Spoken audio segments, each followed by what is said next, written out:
What is a solo? Well, obviously in circus it's a piece performed by one performer. But how much courage does it take to make one? This week's Maker for a Week, Hanna de Vletter, shares her process of her first solo with us. So I was starting to be curious about this, and I was in the same time really scared to go for it. I realized actually for the first time how much courage it takes to really tell yourself and the world, I'm gonna make something. We had a very honest and open conversation about her desire of working solo, the challenges and the rewards that it brings, and a deep insight in her creation process. This is Circus Whispers, a podcast by Tent, House for Contemporary Circus, hosted by me, Maaike Muis.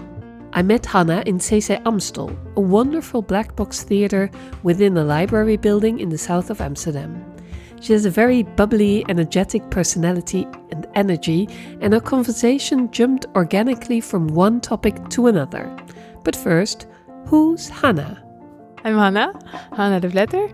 I'm from Holland and I'm born in Nijmegen after I did some circus school in Rotterdam, so I stayed a bit in Holland. And after that I left Holland to go to France, where I continued circus school actually. And I finished that in 2016. And since that, I'm working as an interpret, mostly in trapeze. When was the first time, do you remember, you were attracted to the air? You wanted to go up in the air? I think I started actually to do trapeze because I wanted to do some discipline what I could do alone. So it was kind of a coincidence actually that I ended up in a trapeze. What I like of the trapeze is that you can be in the air, but that you can still it has a bar, so you can still kind of sit and just be there. So it's kind of like a floor, but then a bit higher. And I like from the air that you're really a bit away of like the normal world, so you can see a bit from above everything, so it gives you like another view on things. And do you know why you wanted to choose something which you could practice or which you could perform alone? Yeah, I was first before I was doing some partner acrobatics, and I felt so dependent always on the other because you always need somebody else. And when I started circus school, for example, I didn't have a base, and then I thought, well, how great would it be if you can just do something yourself and you choose whenever you train. I found it already quite a challenge to work only with myself and another object, and not also somebody who has like thoughts and other feelings. You could have gone for juggling. That's true, but I really didn't like to pick up the balls when they fell. Funnily enough, only after the interview, Hanna told me that she's actually afraid of heights, which seems quite crazy for a trapeze artist. Then we dove into why she made this solo and the process she's gone through and the way she's working right now. If you would highlight one moment of your trapeze life of this, can you give us a highlight? Wow. Yeah, I think it's the moment I really decided to start a solo, to really stand for the fact that I wanted to make something myself. Because before, when I was in school, I was always thinking I would make things myself. But then after school, I actually worked more as an interpret. So I was really working for others and in other companies. And so then at one moment, I wasn't fed up with it, but I was really curious, like, okay, but what will happen if I really would decide myself what I want to make? Because you're always also kind of doing compromises when you're working for others, because they want something from you and you kind of have to find yourself in it. So at one moment I was like, wow, but what would I decide if I could decide, you know? So I was starting to be curious about this, and I was in the same time really scared to go for it. I realized actually for the first time how much courage it takes to really tell yourself and the world, I'm gonna make something. And the moment I realized like, okay, I really want to do it, the moment I'm not every day anymore insecure about, should I do it? Should I start? Should I not? I actually really like to do it. If I can get over the insecurity, I really love the work, the searching, the research. And now we're here. So now we are at this, you have the studio, this beautiful theater for 1 week to work on your solo project. So you made the decision, I'm gonna start going for this solo. And then can you take us a little bit from that moment, the journey until where we are now? Yes, so I made this calendar. So let's move over. We move over. So this is the calendar. I made it because I'm always quite lost in time. Like I have troubles planning, so I made this paper so that I can kind of keep track on what has happened and what's still going to happen according to the project. So there you see that it starts in 2019, that they had kind of the first idea of, so that's a long time ago. And then I started to do some labos. So I started to just go in the studio two times 2 weeks. So that's summer 2020 and winter. So that was like really the first researches and the tryouts, like, okay, am I even liking it if I'm working myself? I wasn't still sure if I liked it. so I kind of continued that with that questions. I joined Foucon. It's a program in Lido in Toulouse where you're working 4 months on a project. So you apply with a project and you work on it. You're kind of surrounded by people who help you artistically, but also production-wise and with writing your dossier and also your budget. And it was actually 4 months. I took like, okay, I'm going to take these 4 months, work on it without asking myself the question if I like it. And after I decide if I do it or I don't. So I can really decide because I tried. And then what came out of it after these 4 months? After these 4 months, the decision came out that I really liked to do it. When I'm not asking myself this question every day, if I should do it or if I'm, if it's needed in the world or if somebody's waiting for it, I realized, no, nobody's waiting for it, but that's part of the story, that I'm actually proposing something nobody thought of before because I made it. So I realized for me, it's going to be very important to do this project and hopefully it's going to then like talk to others. Nobody's waiting for it, but I'm gonna do it anyway. Isn't that a lovely thought? And I think it's important to realize that so many circus productions take so many years from the first seed of idea to the actual premiere, that there's been such a long time in between. And to realize that Hanna, now she's been living in Belgium for only 1.5 years, has found so many places where she could do a residency. Yeah, I'm trying. Yes, I'm really trying to meet people because it's really the only way, I think, to meet people and to find places where I can show. So I'm always doing showings with my residencies because I realized that it's the only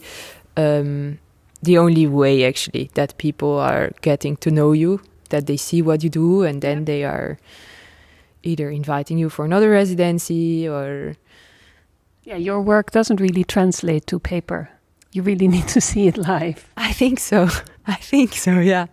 Yeah, at least people told me. Like, well, how you describe it now? Of course, you can talk about it, but it's going to be different to see it, to feel it, I think, also. Because I think it's really, if you share a moment, then you can... How would you pitch your creation? Nice. I would say Duif is abstract performance, which is about trapeze and the contrasts you meet in trapeze. So it's as much about trying to find freedom as it is to find ground and things to hold on. So it's an aerial performance between the sky and the ground. The audience is very close, and the trapeze is very close to the floor also. It's a circular piece of 53 minutes. 53 minutes. I want to hear more about this later. Well, it's not finished yet, so... No, but it's really rather exact for a duration of a piece. Yes, totally. Because, you have to decide something, and at one moment, everybody... You wrote in your dossier 53 minutes, and then the programmers go, yeah. Ça va. Nobody told me anything about it. I'm the first one to asking, 53 minutes, well... Yes, totally. Yes. Nobody asked me about it. Because, you have to decide all these kind of things before you even started to create. So somehow it's kind of an answer on this. That is, you don't know. So you can say whatever. We'll come back to these very specific 53 minutes later. But first, some words from Benjamin Kuitenbrouwer, aka Monkey, housemaker of Tent, on why Tent chose Hanna and how he would describe her work. Her project is called Duif, so like dove or pigeon in English, and there's something almost animal-like in her. Sort of like she has this sort of like quirky presence on stage, and at the same time she remains very human. So I don't feel like she's playing a pigeon, but so I can relate to her. And then we see her approach the trapeze, and actually I remember it's a while actually I saw it, but I feel she sort of circled around the trapeze for quite a while and sort of like tried to approach it and wondered how to approach it, which again is something that I think have seen already done in circus in many ways, where people are like, oh, this is a new object, I wonder how this works. Mm-hmm. And somehow she still manages to do it in a way that she's not pretending not to know the trapeze, but there was just something about it felt very personal in the way of like, okay, I'm just showing you my struggle with this object, and in that way completely moving away from like technical prowess and wanting to show that, but really showing her relationship with the object and the extreme control she has over it, because she's extremely good at what she does. And so instead of showing her all of her tricks in the first place, we see just we get to enjoy the fact that from very close that she has this intense control over what she does and over her discipline. And I think in terms of new circus, that's just a beautiful thing. Hanna is in total control of her discipline and what she does. But working solo is a first for her. How has it been so far? It's very challenging. And I think it's why I wanted to do it. So I really chose to be all by myself. Also, in order to, that I'm really deciding who is coming in, why, and on what moment. So that's really a challenge to decide, to also ask others, who do you ask, how do you ask them, what can you give in return. That's a very challenging part and a very important part, I think, of working alone, because how can you actually organize so that you are not alone? How can you be in charge but feel surrounded? Mm-hmm. And that's a very, very nice challenge. How are the rewards so far from working solo? I think part of the process as well is to find this reward somehow myself and in myself. So of course I do these showings and I'm hoping that people also like it. And there are of course people who are trusting in the work. So that helps because that makes it possible actually. That's the only way it's also possible. That's why we are here now, because there are others following actually my wanting to make something. But I'm also really trying to find peace in it myself. Like, okay, this is my process and it's like this. And one day it's working less, and another day it's going great, and it's like that. Like, I'm not trying to look for every day, like, wow, it's wonderful and how great, and I found another beautiful part, and yes. So I'm trying to take more distance of that. Not hungering for all the likes yourself, like. Exactly. Yes, exactly. Because I feel it's like, of course, it's feeding the ego when people are clapping for you and liking what you do and saying, "Oh, it's great," but it's not sustainable. No, like if you look at the 53 minutes of the piece, and then if you look at the duration of the applause. Yes, yes. And you cannot keep 53 minutes kind of a question of, hey, do you like it? Are you with me? You know, you need to propose. You just need to be there fully, with conviction, in order to after see, okay, this works less. Like, of course, it's always in process, but you need to first propose before you can even get feedback. Wow, is this also something new for you? Have you ever been 53 minutes on stage solo? No. Never. Yes. So it's funny because I set kind of this timing, and of course I don't know if it's going to be exactly this, and it's going to be also, I'm not going to like do this whatever happens. But this presence and this, so you're working towards being able to be present for 53 minutes. Can you give an example of something you did for 53 minutes? Writing, for example, these big things you saw before, it started with actually writing for 53 minutes or improvising 53 minutes, really just moving or either on the floor or in the trapeze. With the timer? Yes, totally. Yeah, with the timer to really kind of, to train this concentration, because of course I'm the first to have to hold this time, you know. So if an audience is getting a little bit distracted, it's fine. You can just dream away, but I can't. So I have to stand this time in whatever situation. So I realized even already training it with myself, it's a challenge, because I'm sometimes very I have troubles to concentrate. So after 10 minutes, I think, I should do this and I should do this, and there's this I have to think of. And that's, of course, in rehearsal that's possible, but I have to train to hold the concentration, to be there, actually, to be present, just.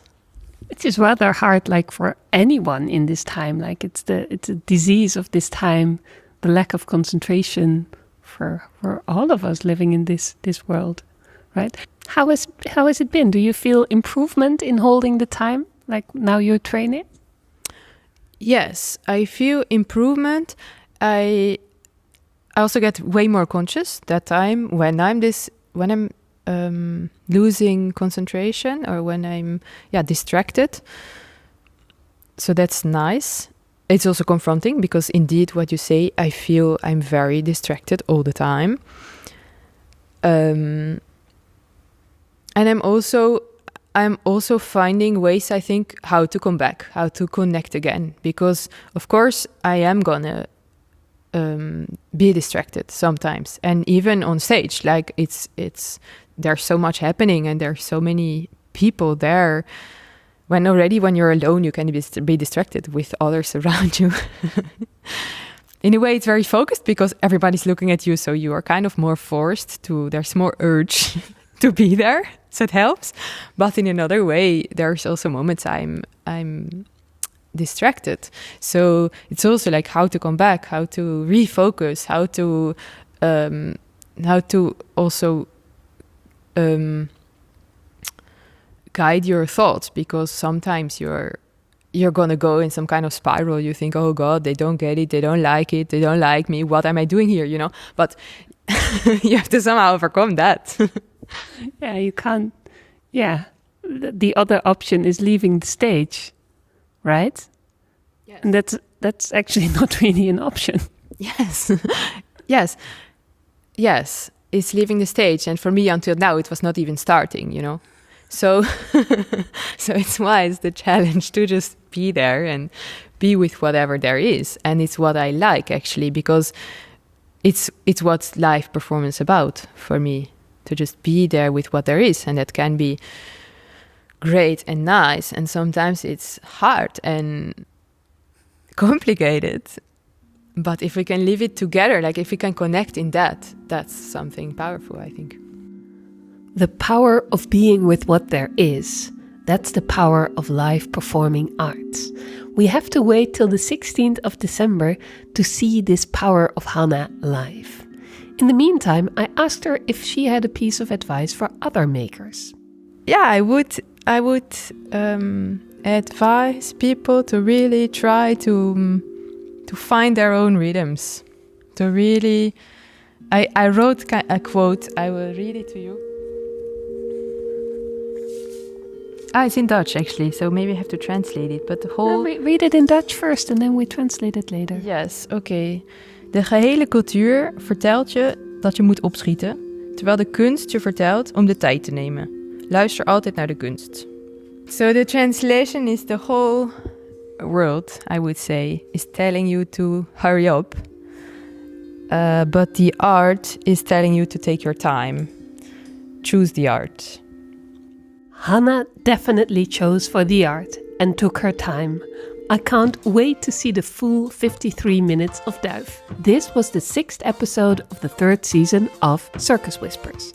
Thanks very much for listening. Please check out the other episodes of this season. We're really happy that you're listening to us from all corners of the globe. It means the world to us.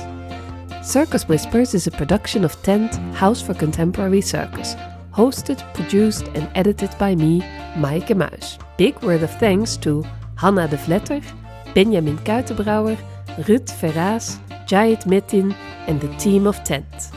The makers of a week in 2023 are Saar Rombout and Sienna Bruce, Lily Schlinker and Jannie Kremer, Susanna Pavola, Samuel Reiner, Fenja Barteldres, Hanna de Vletter. Tent is supported by Amsterdam Fonds voor de Kunsten, Performing Art Funds Netherlands en Prins Bernhard Cultuurfonds. More info via tent.eu. Circus Whispers.